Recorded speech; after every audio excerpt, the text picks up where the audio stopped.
오늘 본문 말씀을 보게 되면 좀 길게 나왔지만 세 명의 인물이 나오고 있습니다.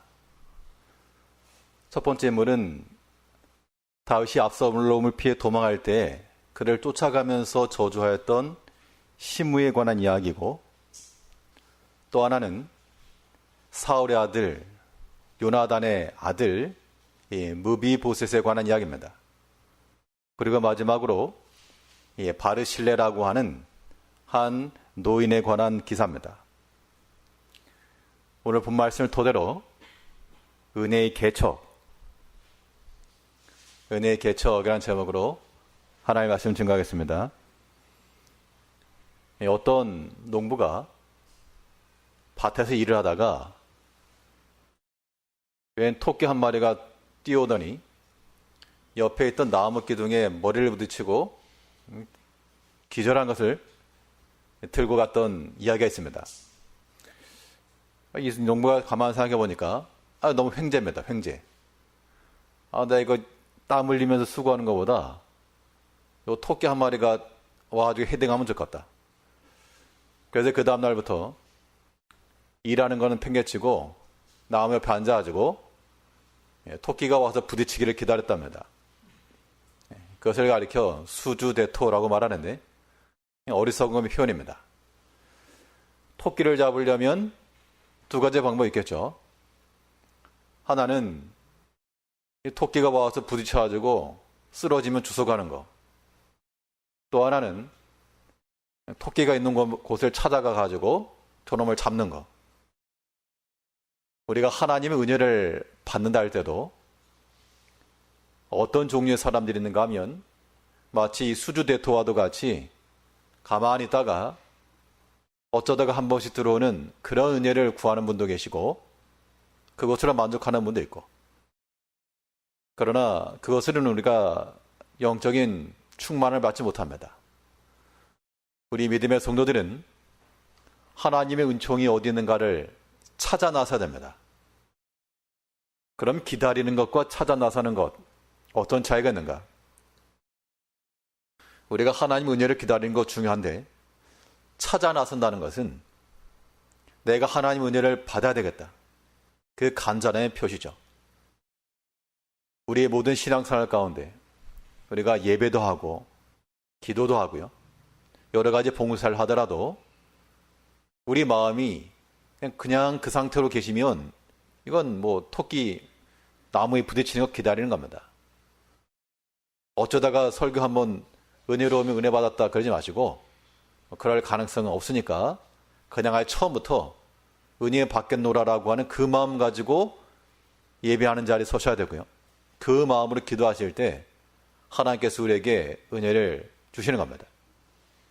이것이 마치 오늘날 교회를 개척하는 것이 어렵지만 그러나 생명의를 얻는 것처럼 우리가 하나님의 은혜를 얻는 것도 개척하는 마음을 가지고 하나님의 은혜가 주어질 만한 자리에 우리가 가서 기다리고 있으면 되는 겁니다. 그러면 이 하나님의 은혜가 예배된 자리는 어디겠는가? 오늘 본 말씀 통해서 살펴보게 되면, 첫째는 이 고난 중 위로를 통해 하나님의 은혜를 우리가 찾을 수 있습니다. 고난을 당할 때 우리가 고난 당하는 것뿐만 아니라 다른 형제들이 고난 중에 있을 때 그들을 위로하는 자, 그에게 하나님 은혜가 주어진다는 겁니다. 그러니까 뭐 나쁜 의미로서가 아니라 뭐 사냥감을 찾는 것처럼 우리는 은혜감을 찾는 겁니다. 어디 슬퍼하는 자 있으면 은혜 받을 거리가 생겼다. 어디 약한 자가 있으면 하나님께서 좋은 은혜감 주셨다. 그 마음을 가지고 그 고난 중에 위로와 또한 마음에 평안을 끼치게 되면 하나님의 은혜가 거기서도 주어진다는 겁니다. 반대의 경우는요, 여러 가지 고난 중에 있을 때 위로하지 못하고 도리어 정죄하고 판단하고 저주하고, 그렇게 되면 그것이 그 당시로는 그가 옳은 행위처럼 보여도 그것이 자기에게 해로 돌아온다는 겁니다. 오늘 본문에 보게 되면 시므이가 바로 그런 자였습니다. 우리 15절 말씀에서 왕이 돌아와 요단 이름에 유다 족속이 왕을 맞아 요단을 건너려 하여 길갈로 오니라. 바울임에 있는 베냐민 사람 게라의 아들 시므이가 급히 유다 사람과 함께 다윗 왕을 맞으려 내려올 때 돌아오는 다윗 왕을 가장 먼저 나가서 맞이한 사람이 시므이란 자인데 이게 무슨 버선발로 맞고 나가지고 좋아가지고 나간 게 아니라 그가 이미 그 앞에서 행했던 악행이 있었습니다. 이 다윗 왕을 향하여서 저주를 퍼붓죠. 이제 다윗이 다시금 왕으로 복귀하는 것이 두려워서 자기에게 행했던 그 악한 말들 그런 것에 대해서 지금 용서를 구하기 위해서 지금 먼저 달려온 겁니다. 고난 중에 다윗이 압살롬을 피해서 도망할 때 그 마음이 어떻겠습니까? 왕의 자리에서 쫓겨난 것도 슬프고 더구나 자기를 쫓아낸 자가 자기 몸에서 난 아들이라 그러면 정말 고개를 들 수 없는 상황이죠. 그런 참담한 상황 가운데서 참 그 아픈 마음을 이해해주고 뭐 괜찮네 이런 위로의 말을 하라는 게 아니라 그냥 그 마음을 더 아프게만 하지 않아도 위로하는 거죠. 근데 우리가 오늘날 시므이처럼 하는 건 참 악한 일이다 라고 생각을 하는데도 우리가 보통 이런다는 겁니다. 저는 그런 적 없습니다 라고 생각하시겠지만 이 고난 중에 있는 성도, 고난 중에 있는 사람 이 고난을 당하는 그 자체는 굉장히 속상하고 마음 아픈데 그 고난이 임하기까지의 과정을 보게 되면 때로는 스스로 자초하는 경우도 없지 않다는 겁니다. 뭐 다 그렇다는 건 아니지만 우리가 가까이서 하다못해 가족 구성원이나 자녀들이나 우리가 알고 있는 그건 지인들이나 가만 보면 그 전에 이미 경고를 주고 여러 차례 바른 길로 나아가라고 권면도 해주고 근데 들어먹지 않아가지고 고난을 지금 당하고 있다는 겁니다. 그러면 그 고난 당하고 있는 그 자체는 좀 안 됐긴 했는데 전에 분명히 내가 말해주었고 여러 차례 경고를 해줬고 그때 들어먹었어야지 그때는 가만히 있다가 저렇게 되니까 그 고난 중에 처했을 때 우리에게서부터 위로가 나가는 것이 아니라 뭐가 나가죠?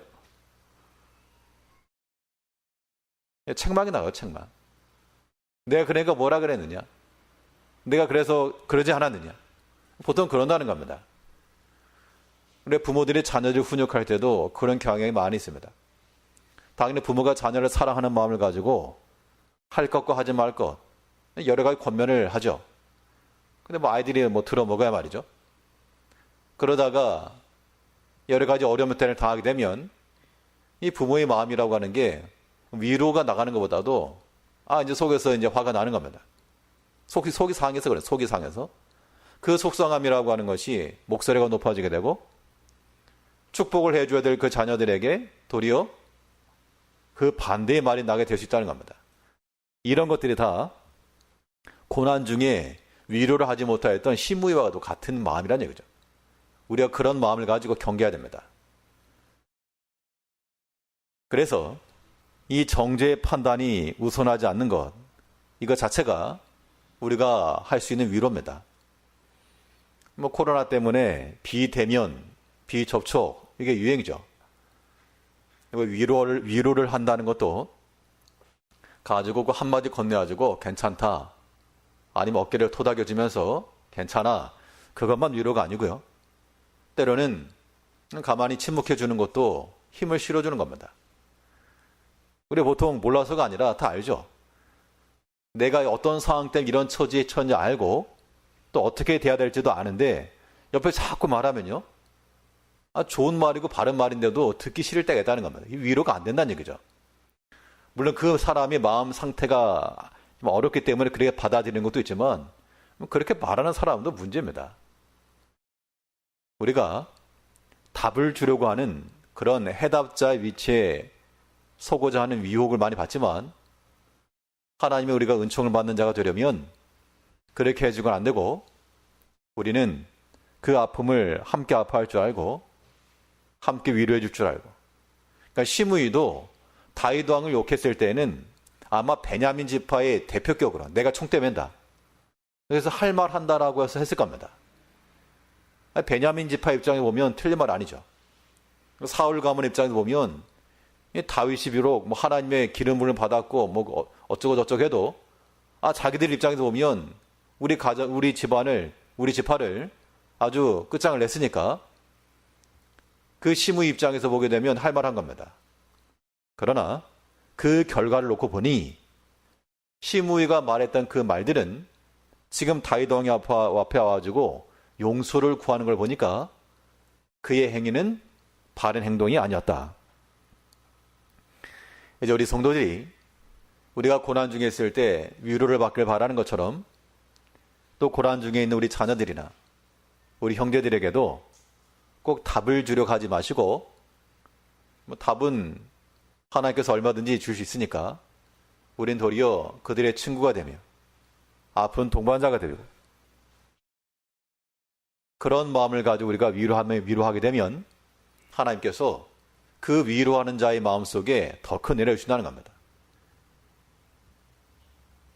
우리가 정죄하고 판단하고자 하는 그러한 미혹에서부터 벗어나야 됩니다. 또 고난당하는 자를 우리가 위로할 수 있으려면 그 고난당하는 당사자의 그 일들을 자기 자신이 당하는 것처럼 여기셔야 됩니다. 전도서에 있는 말처럼 빠른 경주자라고 해서 선착하는 게 아니고 유력자라고 해서 전쟁에서 승리하는 게 아니다. 보통은 빨리 달리는 사람이 먼저 들어가야 돼 있고 유력한 사람이 이기는 것이 보통이지만 그런데 거기에 어떠한 때와 시기가 작용하게 되면 시기와 우연히 접한다라고 하는 말은 예상치 않은 일이 일어날 수 있다 그런 얘기입니다. 그럼 내가 빠른 걸음으로 달려갔을지라도 도리어 넘어질 수 있고요. 어떤 모임을 가게 되면 차를 가져가죠. 그래서 이제 일찍 갑니다. 일찍 가면 그 주최 측에서 안으로 들어오라고. 가장 먼저 갔는데 가장 안쪽에 들어갑니다. 나갈 때는 맨 나중에 나갑니다. 늦게 온 사람들이 먼저 나가고요. 우리가 하나 앞에 나간다 할 때 다른 형제들이 당하는 고난을 보면서 저 봐라. 그렇게 나가게 되면 그 비난의 말을 우리가 듣게 된다는 겁니다. 이건 너무나도 많은 경험치죠. 우리가 아무리 믿음이 있고 바른 일을 해도 그런 말을 가지고 우리가 행하게 되면 하나님께서 꼭 그런 것들을 경험케 하십니다. 마치 거울을 주시는 것 같아가지고 네 모습이다. 너를 잘 봐라. 그렇기 때문에 이런 고난 중에 있는 형제들을 볼 때 우리가 마치 공격하는 그런 자와 같이 되지 않고 그 사람의 아픔이 나의 아픔이요. 내가 당하는 고난처럼 여기셔야 됩니다. 그러니까 다른 사람 일이면 우리가 쉽게 말하는 경향이 있죠. 근데 자기 자신 일이면요. 쉬운 게 아닙니다. 다른 사람 일이면 너무한다. 그거 그만해라 이제. 그렇게 말하지만 정작 자기 자신 일이면 아마 끝까지 할 겁니다. 그래서 우리가 여러 가지 어려움을 당한 그런 형제들을 볼 때 내가 당한 아픔인 줄 알고 내가 처한 고통인 줄 알고 그 같은 마음을 품고 나갈 때 그거 자체가 위로입니다. 그 위로하는 마음 가운데 하나님께서 은혜를 내버려 주신다. 그래서 우리가 육신의 악함 가운데 있는 질병 가운데 있는 형제들을 위해서도 내가 아니기 때문에 내가 안 아프니까 인사치를 할 수 있지만 그래도 내 가족이 아픔 당하고 있다. 그런 생각을 가지고 그런 마음을 가지고 함께 위로하고 기도해 주게 되면 그 마음을 하나님이 기뻐하신다는 겁니다. 여러 가지 어려움에 처했을 때 우리가 그것을 하나님 말씀으로 판단하고 죄를 지적해 주고 가르쳐 주는 것보다 내 자녀들이 저런 모습이구나. 내가 저 모습이구나. 라고 하는 것을 알고 또 그 같은 마음을 갖는 거. 그럼 얼마든지 이해해 줄 수 있는 거죠. 이해하지 못할 게 아니라 이해해 주는 겁니다. 아, 왜 목사님 저러신데? 라 그래도 그 목사가 내 사랑하는 아들이요, 내 사랑하는 가족이 그러면 좀 모자라도 그럴 수도 있지, 그렇게 받을 수 있다는 겁니다. 우리 다른 모든 직분자들 마찬가지입니다.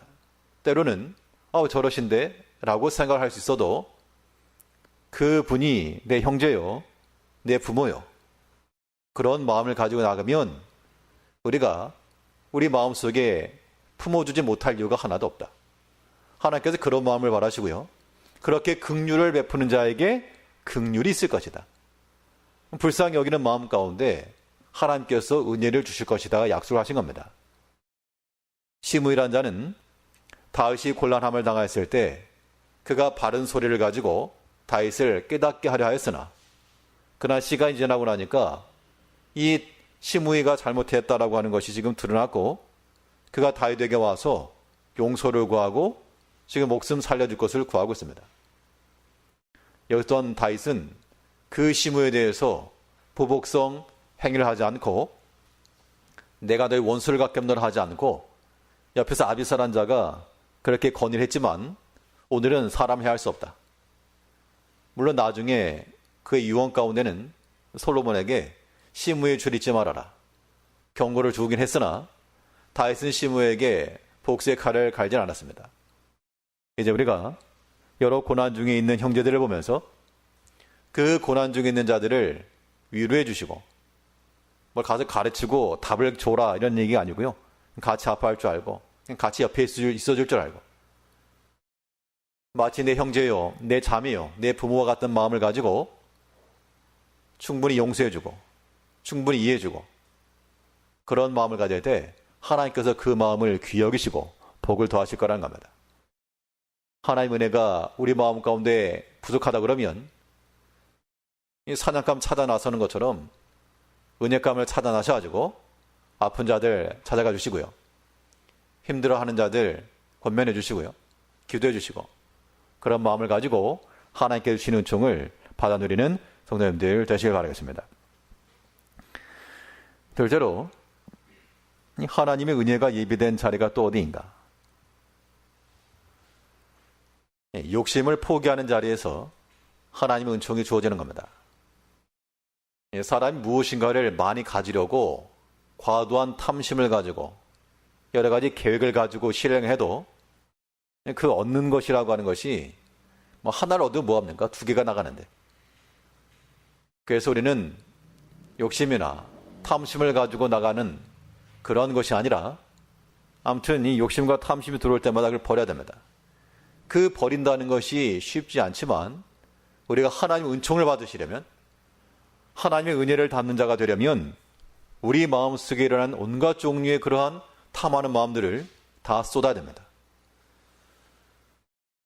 오늘 본문에 보게 되면 이 베냐민 지파 가운데 또 한 사람이 나왔는데, 시바라고 하는 사람입니다. 이 사람은 사울 가문에 있었던 종이었고, 이 무비보셋 한 사람 남았는데 그를 돌보던 사람이었습니다. 그러다가 다윗이 이 무비보셋에게 은혜를 베풀면서 그의 모든 소유, 그 사울에 있던 모든 것들 그 주인에게 돌렸습니다. 그런데 이 시바라고 하는 자도 어떤 정치적인 그런 성향을 가지고 다윗에게 나왔는데, 문제는 이 무비보셋이라고 하는 요나단의 아들이니까 자기의 친한 친구의 아들입니다. 그때 이 무비보셋이 다윗이 나갈 때 동요하지 않았는데, 이것을 가지고 다윗이 묻습니다. 내가 왜 나와 함께 하지 않았는가? 24절을 보게 되면, 사울의 손자 무비보셋이 내려와서 왕을 맞으니 저는 왕의 떠난 날부터 평안히 돌아오는 날까지 그 발을 맵시 내지 아니하며 그 수염을 깎지 아니하며 옷을 빨지 아니하였더라.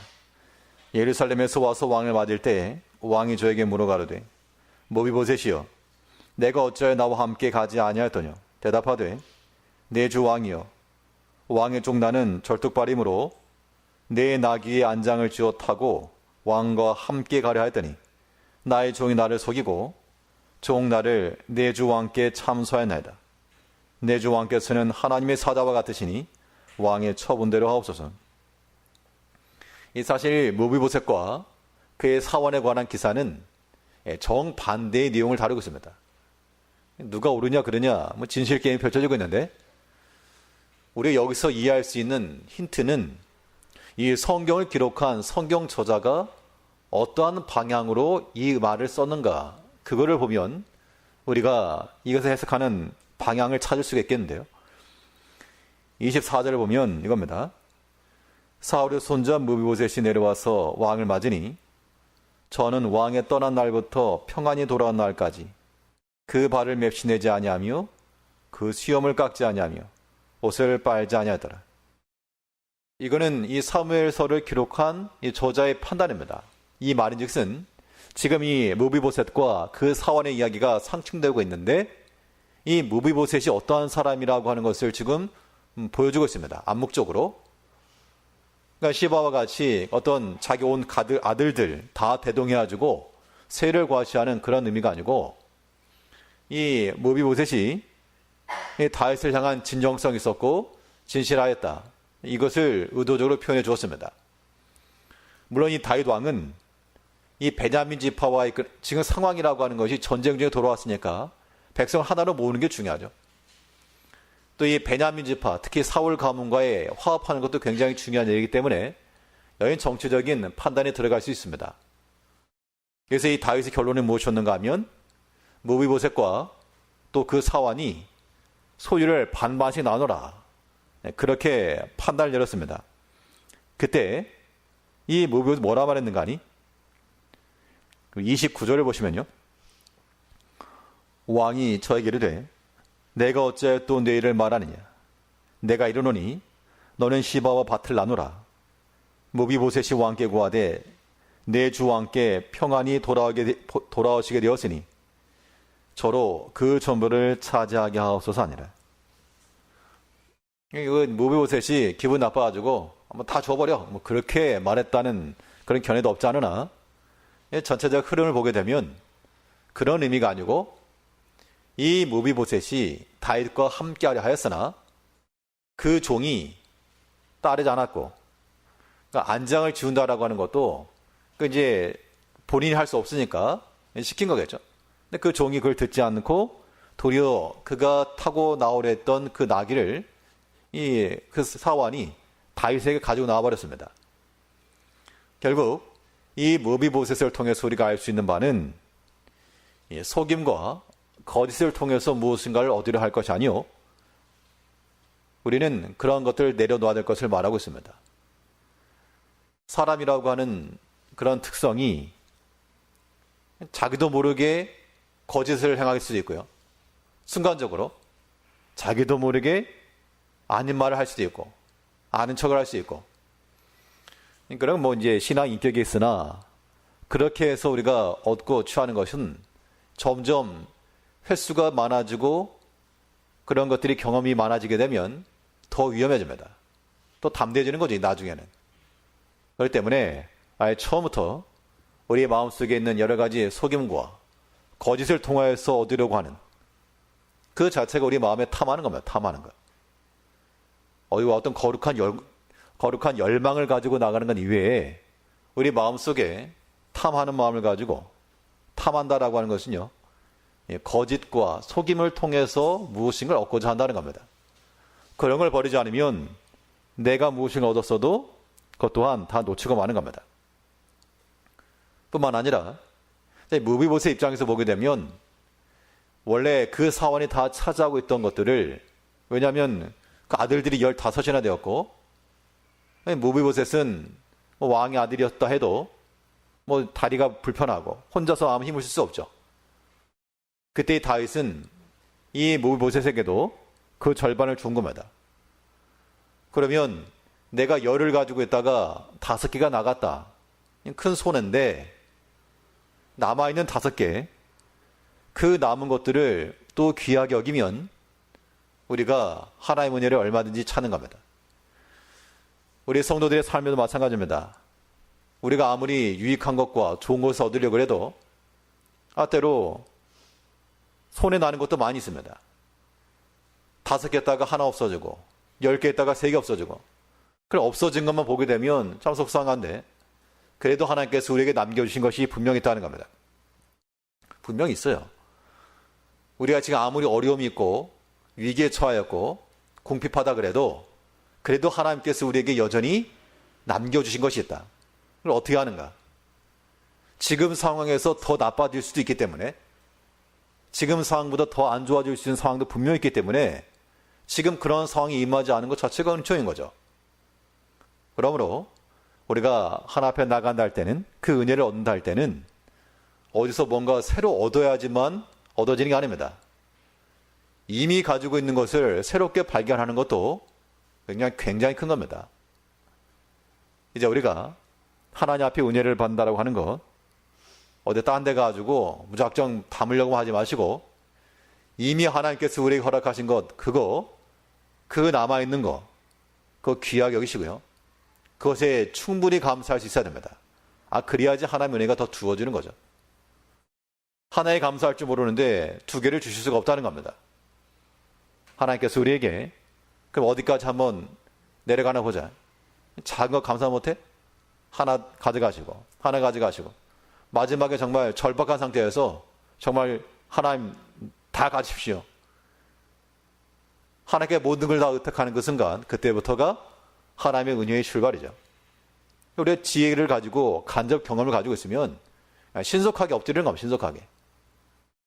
하나님께서 우리에게 여러 가지 어려움의 때를 주셨어도 그것이 우리가 마음의 슬픔과 아픔일지라도 그 자리에 그대로 엎드려가지고 하나님 앞에 구하며, 은총과 얻기를 구하며, 그나마 이만큼을 지켜주신 것도 감사하고, 그 남은 것으로 충분히 주 앞에 쓰임받는다 그러면 하나님께서는 손실날 일이 없고 손해날 일이 없으니까, 비록 절반을 주었지만 그 갑절을 또한 베푸실 수 있는 하나님이시므로, 욥이 그랬죠.